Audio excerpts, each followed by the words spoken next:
Hi, how are you all. तो आज की कुछ बातें हम कैपेसिटर, जहाँ से सवाल मेनली आता है और इम्पॉर्टेंट भी होता है, जनरली यहीं से पूछा जाता है। पिछले साल भी अ, यहीं से पूछा गया था कैपेसिटेंस निकालने से ही। तो हर साल कोशिश यही रहती है एनटीए की कि सवाल पूछा जाए यहाँ से। तो इसलिए जैसे ये सवाल है, तो अगर आप इसको देखो पोटेंशियल निकालना, तो उसके लिए आप इसको अगर आप ध्यान से देखो, अगर मैं पोटेंशियल यहाँ वी मान लूँ और यहाँ मैं वी वन मान लूँ, तो इस पॉइंट का कितना हुआ वी वन, इस पॉइंट का भी हुआ वी वन। भाई पोटेंशियल आप यहाँ से चले, अगर आपने यहाँ का वी वन मान रखा है तो कुछ नहीं, वायर है तो सेम पोटेंशियल, तो यहाँ का भी सेम है, यहाँ का भी सेम है।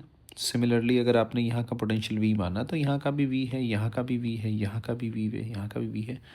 तो इन कैपेसिटर के अक्रॉस सेम पोटेंशियल है, सेम पोटेंशियल है, तो कट गए, तो सर्किट से बाहर हो गया। यानी कि आपका जो सर्किट बचा वो सिंपल ये सर्किट बचा।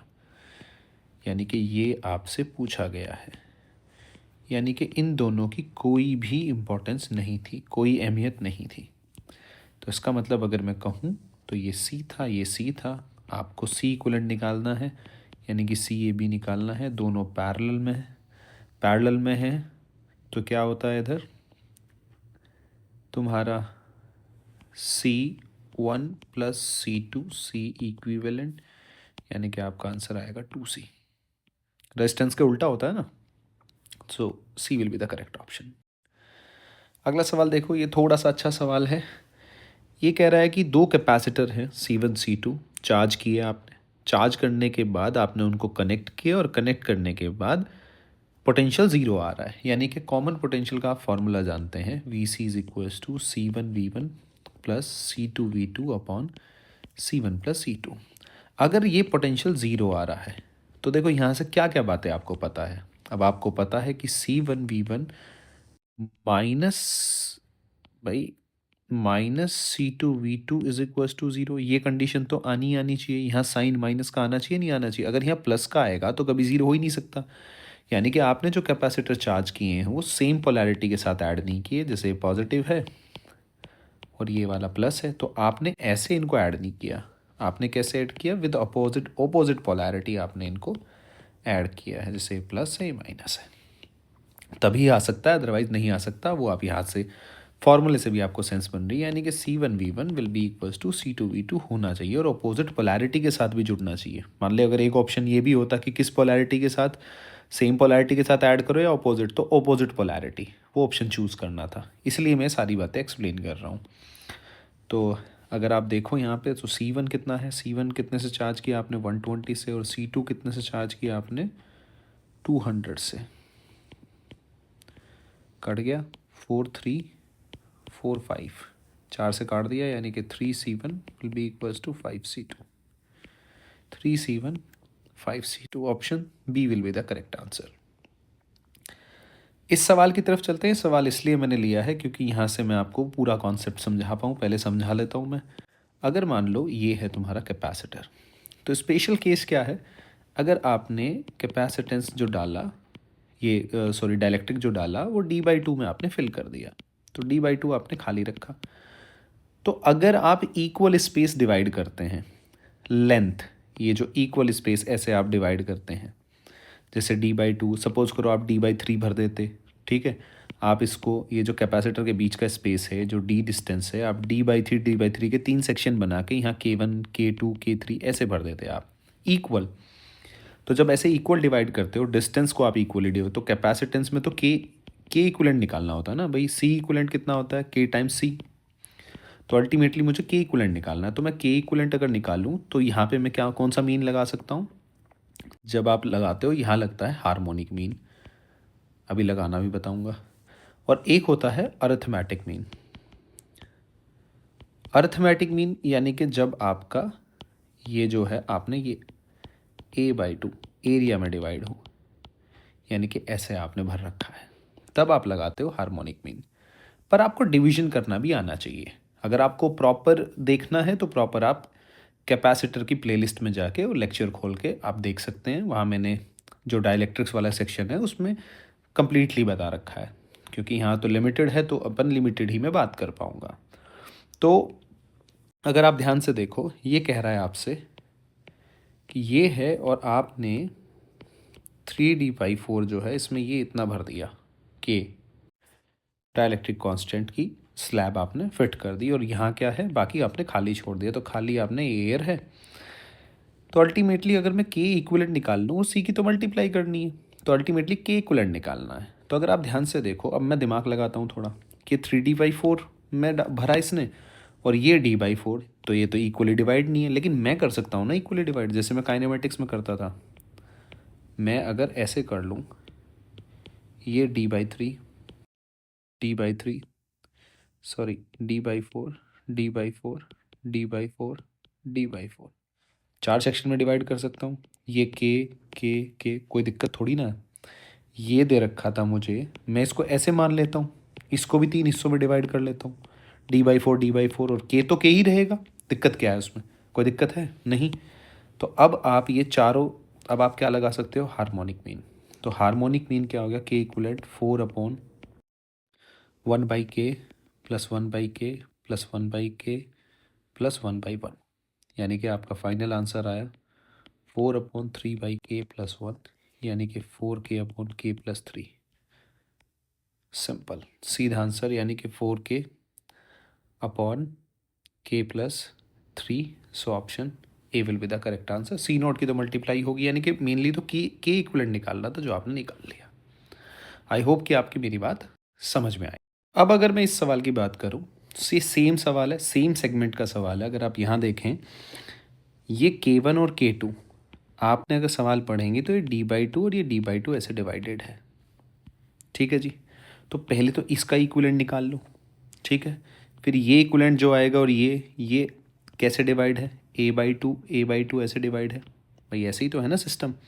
तो यानी कि यहाँ कौन सा मीन लगेगा बाद में, अरिथमेटिक मीन। पहले क्या लगेगा, हार्मोनिक, तो पहले हार्मोनिक लगा लो। तो पहले ये के डैश मान लो मैं, तो के डैश निकाल लिया मैंने 2/1/k1। अब ये देखो हार्मोनिक मीन वगैरह इक्वली डिवाइड है, तो फिर बहुत फास्ट बन जाएगा, अदरवाइज आपको ट्रेडिशनल अप्रोच लेनी पड़ेगी। ठीक है जी। तो विल बी इक्वल्स टू हो जाएगा 2k1k2/k1 + k2। ये हुआ, तो यानी कि अब आपका सवाल कुछ इस तरीके का बन गया कि ये आपने के डैश से फिल कर रखा है, और ये k = 1 खाली है। अब आपने a/2 से डिवाइड कर दिया।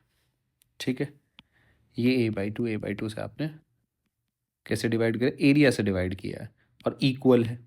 इक्वल है तो कौन सा मीन लगाएंगे जी, ये लगाएंगे आप यहाँ अरिथमेटिक मीन। अगर ये आपको प्रॉपर समझना हो am,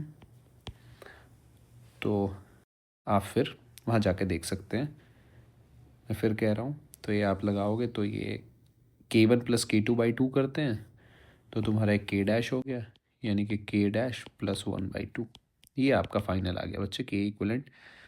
यानी कि अगर मैं इसको करूँ, सो k'/2 + 1/2, यानी कि 2 से 2 कट गया, तो फाइनली के इक्वलेंट आके आपका जो आएगा वो आ गया k1 + k2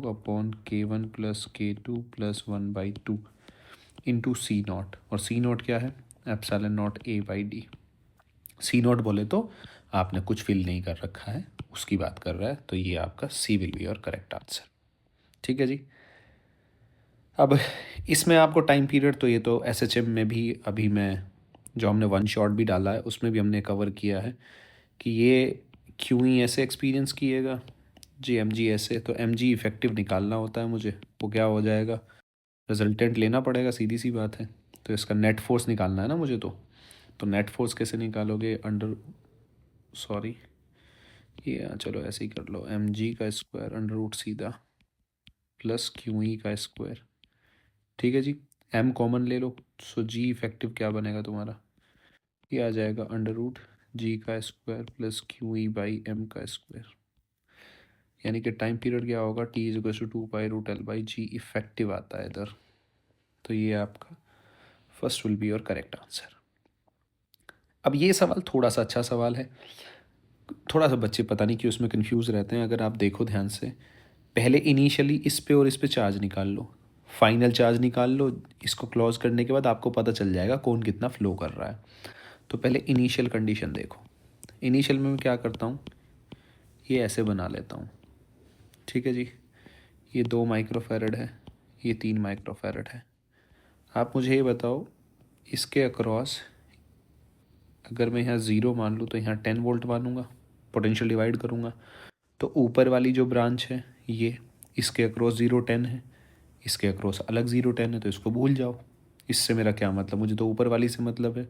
अगर मैं पोटेंशियल डिवाइड करूँ तो मैं पोटेंशियल कैसे डिवाइड करूँगा, 10 0, यानी कि Q is equals to C we.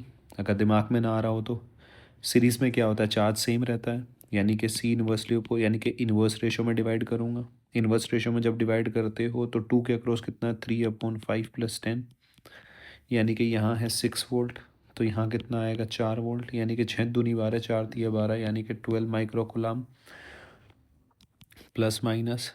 और यहाँ चार्ज कितना है, +- 12 माइक्रो कूलम। आफ्टर की सिचुएशन देखो, आफ्टर क्या हुआ, जैसे ही आपने इसको क्लोज किया, यहाँ का पोटेंशियल सेम। ये दोनों किस में है, आफ्टर वाली बात कर लेते हैं ढंग से। ये दोनों 5, C1 + C2 हो जाएगा, 5 5, तो आधा आधा डिवाइड हो जाएगा, यानी कि टोटल कितना है, 10 वोल्ट, यानी कि यहाँ कितना, 5 वोल्ट, यहाँ कितना, 5 वोल्ट। अब इसका मतलब क्या है, ये दोनों तो पैरेलल में है तो 5 ही वोल्ट रहेगा, यानी कि इसके अक्रॉस कितना आया, 5 वोल्ट।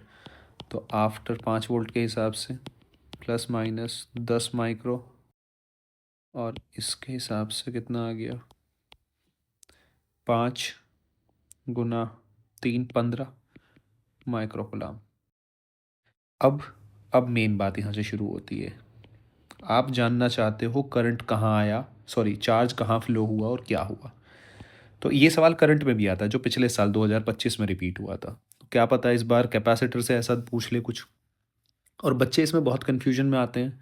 आपको कुछ नहीं करना है, आप ये वाली प्लेट है ना, और ये वाली प्लेट, इसको पकड़ लो बस।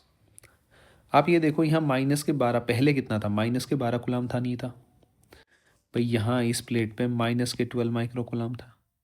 इसकी बात करूँ तो इस पर +12 माइक्रो कूलम था। अब यहाँ कितना हो गया, इस प्लेट पे, इस प्लेट के ऊपर अगर आप देखो, यहाँ कितना हो गया, +15 आ रहा है ना। तो इसका मतलब कितना इंक्रीज़ हुआ है, 3 माइक्रो कूलम चार्ज आया होगा प्लस का, अरे आया होगा तभी तो इंक्रीज़ हुआ है ना, ठीक है। यहाँ कितना हुआ है आपका, ये देखो, यहाँ कितना था, -12, यहाँ कितना हो गया, -10। -12 आप -10 कब लाओगे, जब +2 माइक्रो कूलम ऐड करोगे। अरे +2 ऐड करोगे जब भी तो -10 बनेगा। तो इसका मतलब कुछ ऐसा हुआ होगा, +2 माइक्रो कूलम ऐसे आया होगा, यानी कि यहाँ से +5 माइक्रो कूलम आया होगा। कहाँ से कहाँ, बी से ए, यानी कि option A will be the correct answer. ये तो मैंने थोड़ा समझाया है इसलिए थोड़ा सा मुझे समय लगा है, लेकिन आप ये बहुत फास्ट, ये तरीका यही है बनाने का।